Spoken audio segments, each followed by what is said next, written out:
mbote koyoka son mbote mwana mboka Gustave Lutumba. Oui, mbote mwana mboka Elonga.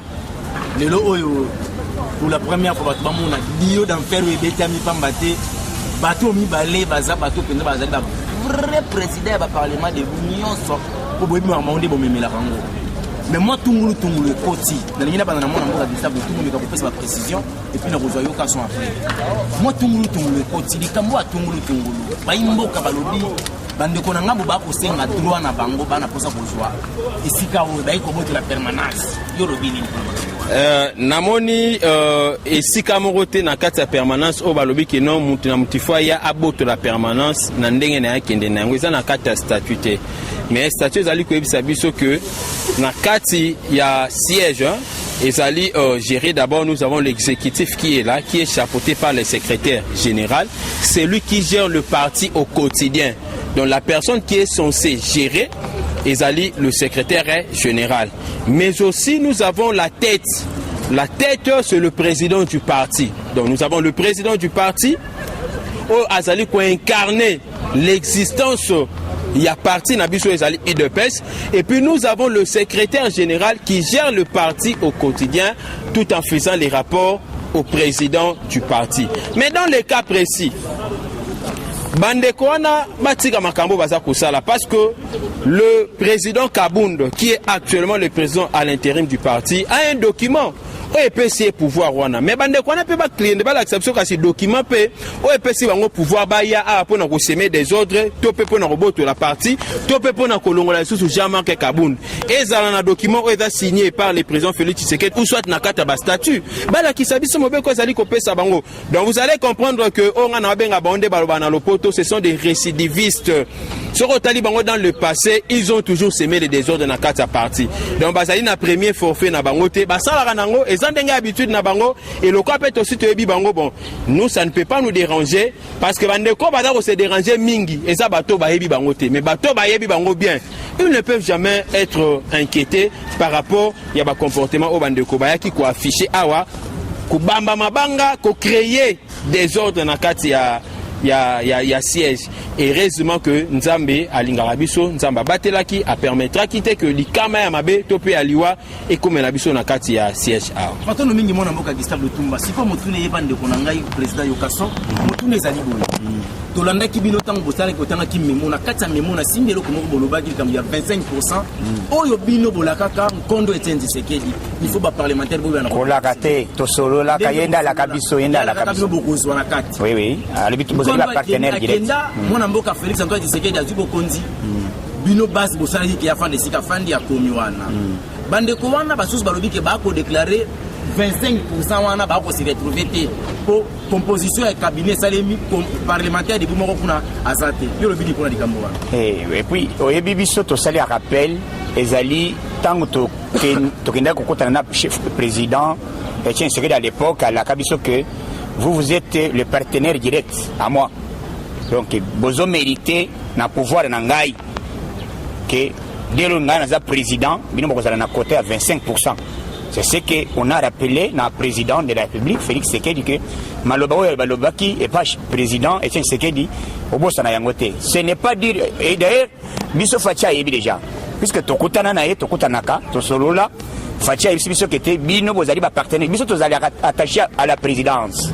Donc tozala et loko moko où est la soutien base il y a eu des pèses c'est les parlementaires debout puisque tozala batuba o basala action et avant c'est l'IA écoute biso déjà na balabala avant fédération EA écoute biso déjà na balabala donc parlementaire debout azala montu o azala au fond et au moulin donc chaque jour chaque heure to beta l'actualité c'est pour cela tozali ko mériter sika oyo bande kona bana droit ko senga 25 na bango soki bazali ba parlementaire debout yeba no makaye mususu wana ozole baba no makaba mususu bazaka banoma bango mais passer na bango ya ndeni poto poto baleka ba mususu muyiba yibala azola 300,000 wana nani zubuko kusila mais nazoli tikana lo bate yo zana poso yo ka information s'il faut yo kate Shabani azola 300,000 akina ngwa salisa makamba carte président tuni ke temasa wa pilar o président na Bali papa o Bali mbongo ya nani o na Bali o papa o Bali mbongo ya carte ya parti mongo akayi kobala lakisi o président mutuka yango mutu abwali bima so de ma parcelle babimisa ye mosusu oyo balinga banome ye moko bandi komisubela partout. Donc vous comprenez que biso tozana badébat ya bato personnalité.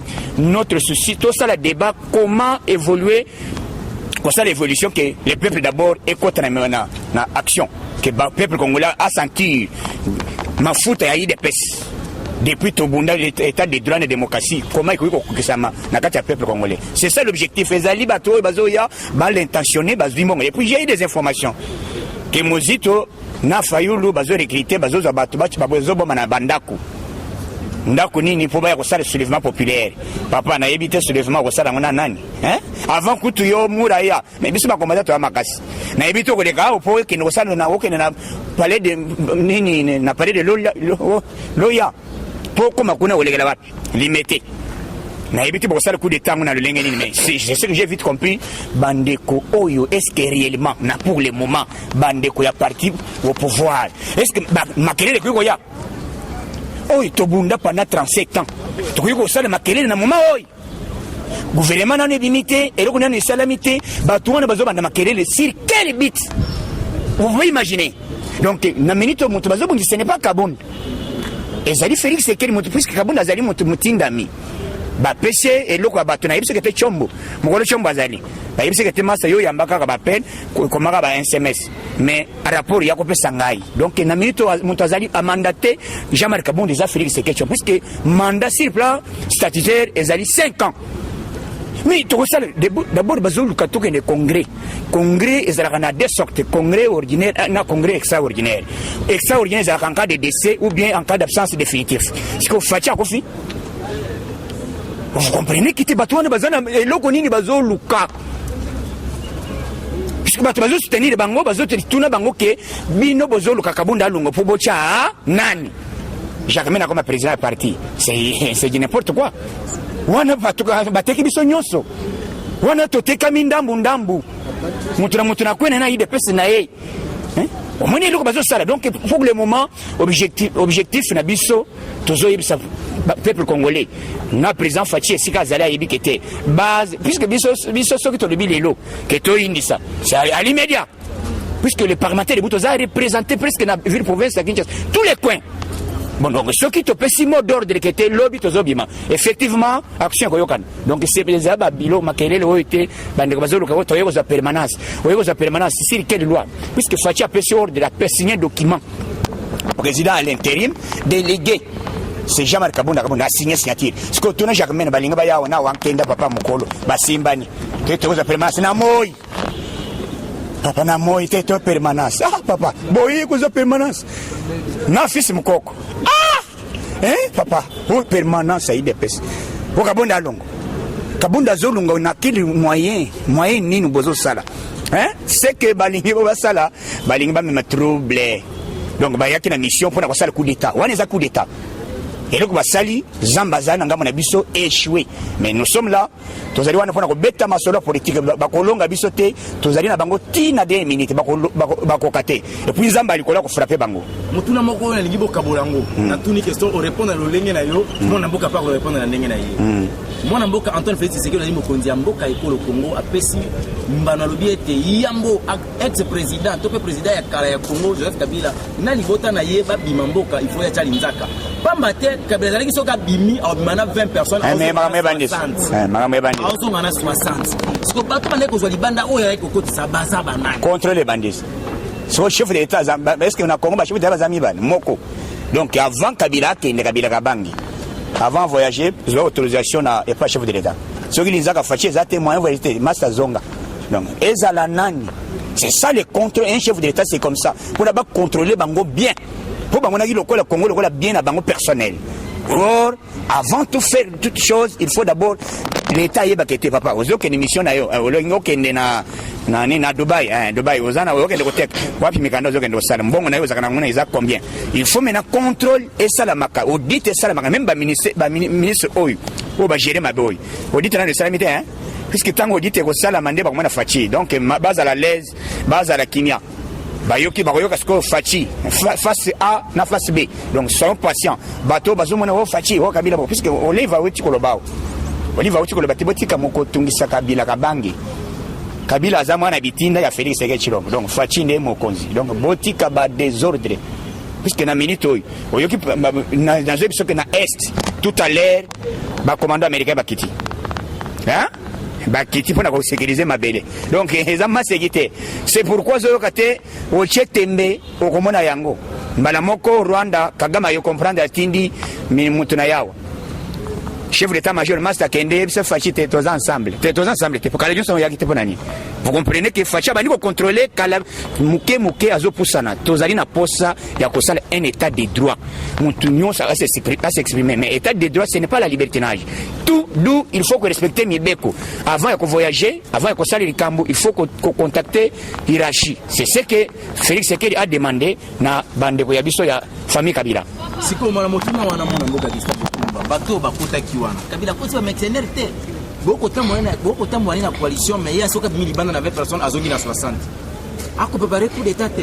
Non omoni eza na service ya immigration oyo ekosala musala na yango parce que na kati ya Congo ya lelo muto azali kolo ya mobeko azate Congo ya lelo ezali Congo oyo mobeko nde ezali kola mutu ezali kokonza mutu nyonso yango moni tangu mobeko epesami ya que avion nyonso aéronef nyonso ekoki jamais kobima et surtout où ezali ko appartenir na famille présidentielle l'ancien président dans sa famille ekoki jamais kobima bongo ceux qui va pese yango autorisation te parce que nous comprenons c'est comme ici nous avons la volonté il y a que faire voir batu que non lorsqu'on est congolais on doit vivre en tant que congolais mais il y a certaines personnes balingaba mabiso na esprit que quand on est congolais on ne peut pas vivre comme congolais on peut vivre comme si on était dans une jungle non et sengeli biso nyonso tozonga na kati ya logique na kati ya mobeko pour na ko faire respecter mobeko le président Félix Tshisekedi reste toujours attaché na ba valeurs démocratiques mais il respecte aussi le principe des droits au batu nyonso sengeli ba comprendre bien qu'il y a la démocratie mais soko yibi okokangama bien qu'il y ait la démocratie sur osali mabe okosimbama nazonga mo mke na sima na likambo utai kolba awa ya 25% oyo et tangama kikuna oui. C'était juste une illustration, mais ezalité dans le dengue à bande kondenge baki ko réclamer parce que les parlementaires debout n'ont pas réclamé, mais ils n'ont fait que rappeler ce que Tshisekedi nous disait. Vous comprenez? Parce que ce qui est la réclamation de parlementaires debout kala basi babanda ko sala mo makelele nous ne réclamons pas parce que tu es que pouvoir oyo toji yango entièrement te nous restons toujours là nous verrons tant misale ko surtout que ça dans présidence et lobi karaté que non lokola parlementaire mo taza na kati ya présidence ndé ba parlementaire baza déconsidérer c'est faux et archi faux et moi j'aimerais vous dire chaque parlementaire debout à cause à la casé selon ba compétence naie et puis na sika oyo les présidents comme on a que non et sengela cha les présidents aza lokola coach yena joué ba kenon oya betara 9 mais le fona beta 3 parce que na mona kenon e mo pas beti 3 eko simba ce n'est pas dit que non joueur comme la kana ndenge na bon ça va ngande na biloko na lata ka numéro 8 tianga na 8 au moins na pas côté na rata 8 pe match ngo boé et simbité donc c'est ça au moins la philosophie au président za na ngo ndepe loko to sengeli koyebisa na baninga moi je ne serai jamais d'accord avec ceux-là qui viennent pour revendiquer les postes et surtout ba oyo bazali ko passer na ba médias pour revendiquer les postes je comprends comme s'ils n'avaient pas bien maîtrisé la lutte. Ceux qui sont au Bundaika, IDPS, pour la bison de Tozoa, bah, poste na IDPS, et bon population. Et nous devons comprendre que na bateau peut voter président Félix Tshisekedi, des aragnos sur les combattants IDPS, et ça n'a pas congolais au bazan la parti politique qui était Moussous pas dans l'année à la Mouka m'a voté président Félix Tshisekedi. Moussous a la peine à sima MLC a voté le président Félix Tshisekedi parce qu'à mon que non ba valeur on est pas président Félix Tshisekedi. Donnons la chance à tout le monde à travailler. Ata muta utara na yeso ki wapi. Ce président a joué pour na travailler. Tandis que le président sait pourquoi Azali ko accepter que non mutuana a travaillé. Ce qui toque trop na ba guerre ya boulot ngana mona deuxième mandat et cause la difficile pour Nabiso mais plutôt toye bandeni toro sala au moins ngande na boy na rondi banaka ki no pe na sike na kata parti mais ba futa ngala na kata parti na sala boulot na kata parti je peux le faire na so na ba avantage na nga véhiculer na futa ma salaire na nga je mange bien Et na osala so na lobi ke na lokwa netinga na bo chef de département de sensibilisation recrutement et conscientisation. Na kende ko sala sensibilisation na États-Unis. Bon futelinga bien na ke na États-Unis parce que nga na partout sika tu na national.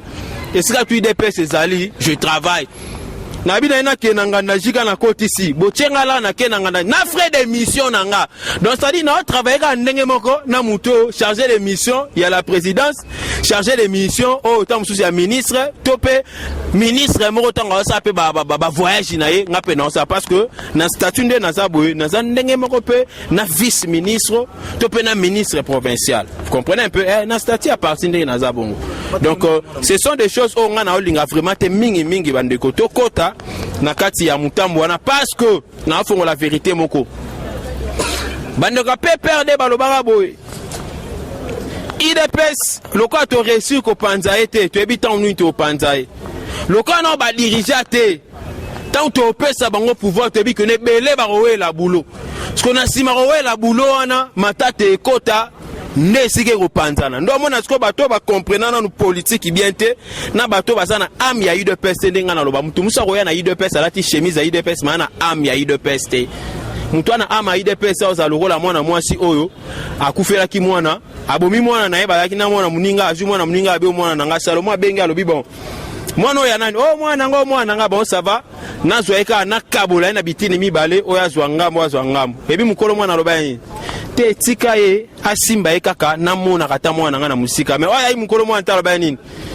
papa ye mutamtazo ete ina yakende ndo mona bato ba créer ba désordre ils n'ont pas l'âme de l'UDPS si réellement bazaki na âme ya UDPS ils allaient protéger ces bijoux ici le seul parti politique au monde où ils sont implantés partout au rotambo na monde entier nyoso kuti bonga na surpris na mona muto abenga na Liban combattant ana rata Liban membre ya UDPS atindelinga pena carte na ye ya UDPS ana Liban esika okuta ambassade na consul na biso ya te na Liban to anani na ambassade na consul mais ba congolais ba kuna komi ndeni et puis combattant UDPS donc to meka un peu komatisa niveau ya raisonnement na biso to luka ndenge nini tokoki déjà kokota yango mona biso na zafashi to bundana déjà to bandeni président Félix Tshisekedi a deuxième mandat en 2023 ndeni to bimisa ba député belé ndeni to bimisa ba sénateur belé pour na to gérer très bien comme ça to zwata hein na ba ministère nyonso bon ça va to yoka son qui est na ministère à défense to zui chole kende yo ke na ministère ya nini ya communication lobara lokola la mer mende bon gisa bon yo kende ata na ministère wana pa batanga kombote mwana mboka to mbeza na suka na pesa bino maloba suka pesa mwana mboka yo balanga suka lingi yo meka ko isi ko yebisa na ba congolais nyo balanda yo ko baleka o mingi bandeko ba ko sala mbilinga mbilinga pona yo mbano nini ebonga na maboko so. Oui, omoni bato mosusu balingi ba pousser président Félix comme dictateur. Or ce n'est pas le moment ya ko pousser président. Omoni yango tozo bisa ba congolais ke nanu bazali habitué te na alternance politique. Donc il est na Congo ezali pour la toute première fois parce que yango balingi ba pousser Fachi abanda ko silika akoma dikanga kanga. Est-ce que réellement membre ya IDPS vraiment mutu ya motema ya IDPS akoki kosala mobulu tant que nanu misala efilité tant que nanu gouvernement nanu esalite quel que soit le problème quelle que soit la divergence est-ce que vous pouvez trouver cette histoire normale eh non dans le but était baza simezanani Ngwanda Mozito Fayulu Bazimbongo batindi awa et j'ai appris que fils bapesa là et aussi en France batindile na bato oyo bazali kobundisa IDPS réseau wana ezali réseau ya FCC ya oyo balingaka biso te ya la moka oyo balingi biso te bakoti réseau ekomi munene posa na bango ce n'est pas Kaboun bazobundisa nde Félix Tshisekedi Tshilombo et nous avons vite compris tokotikela bango nzela te loba bobomi biso mais tango bobomi biso Tshisekedi akofi mais IDPS yango puisque IDPS eza état d'esprit bato basala eloko wana bato omoni IDPS soko zo trahir toujours nzambe akopinire puisque oyo eza eloko nzambe sango zo ya mitunu na d'abord fils moko ozalaka nani avant ya IDPS et puis tango komi IDPS lelo komi moto obandisi ko kokobondisa yi eloko esala yo na fonis c'est pas linganko ya oui hein oko c'est pas linganko yi les lots comme il y a IDPS, est-ce que tu as IDPS Zalaga? Vraiment, il faut avoir la honte. Bomitungisa te bami bi bamonani puisque son tango alobaki ngayoyo. Nalekina mejana bisi bino kete makamunde kwa zo sala euti awate. Et aujourd'hui vous me donnez les raisons. Bon puis c'est une raison que te makamuna lobaki ngai na lobaki que fils azaye mokote fils azali na mutu oyo bazotinda ye lelo monai na poisa bazo e proposer permanence siko ni congrès salami ni document moko kaka na moi mutu batabala muki toyeko za permanence bande konangai bande ko bazolanda ka bazosala ba désordre zamba zo mona bino fatia ko fale lote pour biso to sima Félix ke chilom et to zawana te po to bande même na zala to zalaka. Bon, les autres pouvoir, et là, on peut savoir combien. Il est possible de déficiter. Il y a côté répété. Puisque mon tour aussi, mais il dépêche la moto. Il y a un il dépêche pas sur le bassin, mais ça y est, on a moto. Sur la pongi. Donc, les états d'esprit, tous aïeux, on n'a pas que tout ça le peuple, puisqu'il faut tout ça le demander. Après des mandats, totalement moussou soudan, puisqu'il dépêche la chambre. Pouvoir écouter dans la chambre. Bon temps, mon connaît, il y a un salon. Mon nez, il y a une cuisine. Yo moko comprendre que te on est allé préparation ce qu'il faut tout ça la musala makasi to implanter IDPS na sikana ne komater to mobiliser au lieu to zana ko zala ko sala ba campagne ya IDPS za wa pi place nini e bandeku to za ko s'attaquer c'est grave. Bon comprendre que te muidi azamu sikate fayula koki ko sala marche te akoki ko sala soulèvement te akote ce qu'on a IDPS à travers ba Chabani à travers ba fils à travers baoy nani mtu Sylvain na vie wakenda vous comprendre papa mokolo vous olanda bakomi kotinda ye kendozo IDPS directoire wana ozoyo ka d'abord ezalaka d'abord na 9 membres na 9 membres wana il faut ba sénateur bazala il faut banani kabundi pe fois la signer na kati siko bozozo document bongo la kabundi avant d'abord tant bozo sala congrès ezali na urgence nini est-ce que élection ezali élection zate bozo singa congrès pona biti nini ambition comme président parti IDPS pour quoi fait bien ateka IDPS bokolonga bisote bokomona IDPS te Nzamba Tshisekedi azali Nzamba Congolais azali donc tant ya kotika les bino ezate donc tozawana tozali ba gardien du temple les vrais gardiens du temple amona naga quelle question bongo ezala nzala donc bisungana zo vimba puisque mon peuple ya pouvoir na côté te bon temps na côté bokoyo ka son désordre merci président Lokason mon amour Gustave clôture ezali lengeni ni ba na yo anoni no moni ba ko pesa na mandeko ko ba ko sala tono na combo ya IDPS. Non, moi je pense que Bandekwana il faut pas revenir à la raison, basons en bon sens. Balongola kibo sentiment hein, parce que c'est là kibo sentiment na to efuta bangote au contraire éloigner bango li musika ya ba cadre en commençant par le président Etienne Tshisekedi yemoko parce que bato tout ba tia makele lana le président Etienne Tshisekedi déjà écarta bango éloigner ba mususu kuta longola bango na ba proposition au Jean-Marc Kabunda asalaka to yebi et puis ebele mususu oyo pe bon ba musu bazonga eka pona mutema munene ya président Félix Tshisekedi me bala kisibiso o bango kaka bazalaka ndenga na osenga kana ba nous baza ko manipuler zonga na raison ba manipuler yo combien ils t'ont donné au et rassura finayo au contraire ceux qui l'autre gérer parti na biso bien na kati bomoko nous aurons la possibilité ya ko attraper ba misala moko ya malamu à titre ya reconnaissance ya lutte au biso na bino n'est-ce pas to sali na kati ya parti na biso IDPS de waneza maloba o nga na kokaki ko ebisa na bandeko mais mikolo nga na komi ceux qui nazolo ba na osuki saboye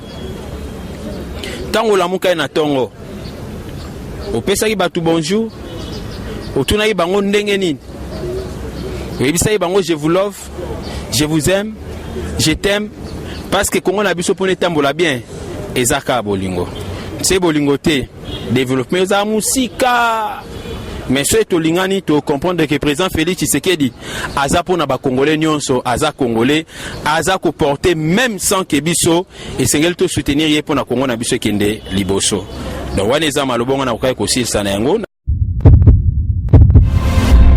Eshima, votre magazine qui bat au rythme de l'actualité.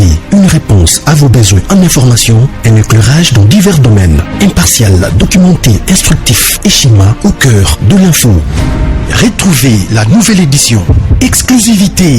Félix Antoine Tshisekedi, son jour pour séduire, alors que son élection historique à la tête de la RDC n'arrête d'éblouir. Le président de la République, Félix Antoine Tshisekedi, décide de mettre le bouchée double en présentant son cheval de bataille pour le 100 jours de son quinquennat. Infrastructure, santé, éducation et le bien-être social. Félix Tshisekedi, plus que jamais au chevet des Congolais. Analyse. Félix Tshisekedi, mieux qu'un équilibriste et rassembleur politique. Luc Gérard Niafé, l'investisseur de renom qui a tout laissé pour servir la nation. Néhémie Mulania, l'homme, le mythe, l'immutabilité. Découverte. Denise Nyakeru Tshisekedi, la touche maternelle d'une femme de conviction. Valérie Kabamba Ruvunangiza, chef d'entreprise promoteuse. Nation. Jean Bosco Kayombo impulse les renouveaux de la SNEL. Focus. Prince Kokola Kantitima, une intégrité et un nationalisme sans tâche. CNSS. Agnès Mouad Nawej milite pour l'appropriation de la nouvelle loi sur les prestations sociales. Dossier Eshima, droit de la femme, le combat permanent. Politique, Fofo Kondi, un passionné de la jeunesse à l'Assemblée nationale. Coalition Cash FCC, pénible décollage. Économie, code minier, l'héritage qui divise. Retrouvez l'intégralité du magazine Eshima dans les kiosques. Eshima Magazine, un nouveau standard d'information.